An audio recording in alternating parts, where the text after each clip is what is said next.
Back on the yes, I am the savage. I got 'em mad after the bag.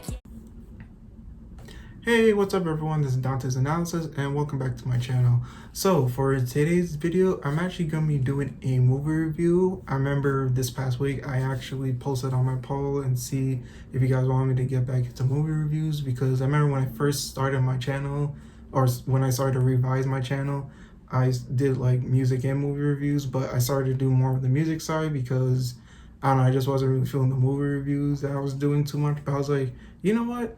Let me just ask my audience and see if they want me to do the movie reviews again. And I did get some responses saying that yes, I should continue with it. So I was like, you know what? Since I'm going to see this particular movie this coming week, I was like, you know what? Maybe I should just do a review on it. So for today's video, I'm actually doing a non-spoiler review to Fast and Furious 9. And before I get into the movie theater, I'm just going to share my initial thoughts before watching the movie in the movie theater. I was a little nervous because I know there were like some YouTubers who got a chance to see Fast and Furious 9 ahead of time because due to like, I guess like the deal that they have with Universal, and how Universal sometimes they invite movie review YouTubers to come check out the movie ahead of time.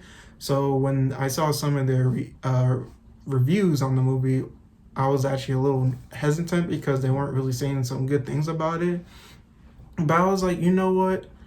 Let me go into the movie theater with an open mind and just not like pick apart the movie like crazy, because I know there are some YouTubers out there that will pick apart a movie like for absolutely no reason.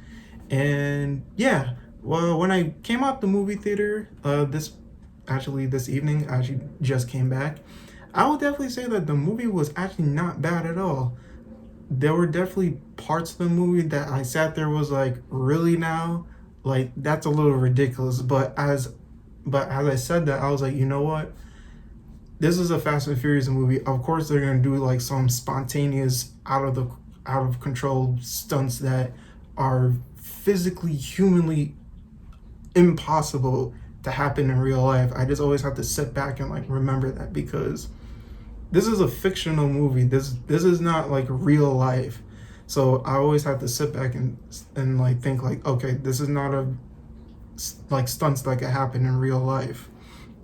And that's what makes like the Fast and Furious franchise so interesting. I know like when the first Fast and Furious series first started, they didn't really focus much on like what should I say, the action. It always just focused on like the cars, the drama, romance, and that's basically it. But I think like around Fast 5, that's when they started to kind of delve more into more of the action stuff. And I know there was a lot of people that didn't really like the action stuff that much, but sooner or later the movie's gonna have to level up and move past what the original series has done. And yeah, I will definitely say that, of course, with this movie, you have like your returning cast, of course, like Vin Diesel and the rest of the crew, and you have like some other crews from Tokyo Drift that come into this movie. And also, if you guys don't know, I'm pretty sure you guys know that not Vin Diesel, John Cena plays Vin Diesel's younger brother, Jacob. And when I heard that John Cena was going to be the villain, I was a little bit taken back, because when I see John Cena, like, I don't really see him as like a villain type character, because every time I see him, I just always think of WWE John Cena, but I always gotta remember that he's doing the acting thing now.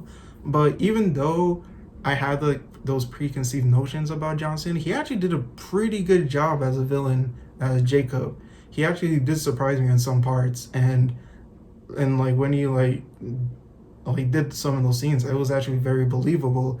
And yeah, man, like, of course, like the action was all there. Like, of course, you can't nowadays with the Fast and Furious movie, you can't really go without like insane action. And yeah, again, there were like some parts in this movie that I was like, yeah, this is kind of like, this is too ridiculous. But there were definitely no, there was definitely two scenes in the movie that I was like, really now? There was one in the beginning part. I can't really get into specifics, but you guys seen it in the trailer. And there was another part at the ending. Well, I'm trying to remember exactly where. Yeah, there was actually another part, like, oh yeah, like towards like the ending part of the movie.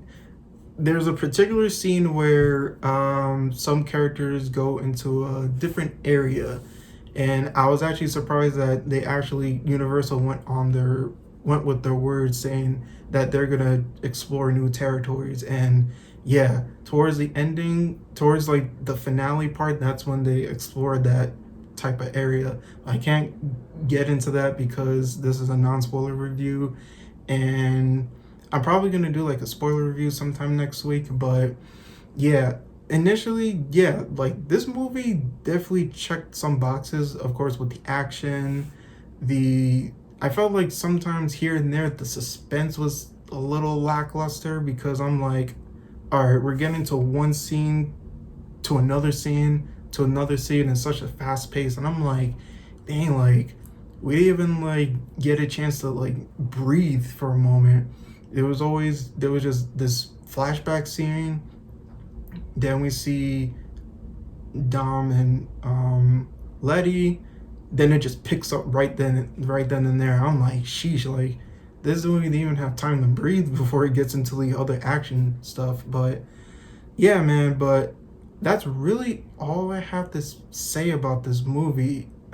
This is a non-spoiler review.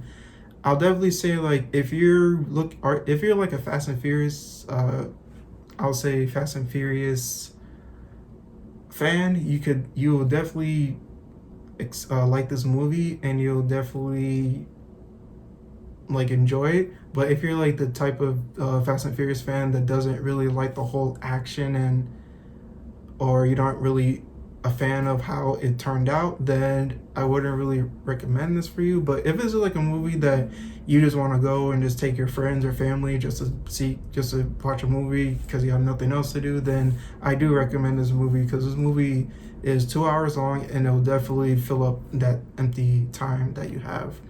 So yeah, man, that's really all I got to say about this movie. Again, next week I'm probably gonna do a spoiler review on this movie.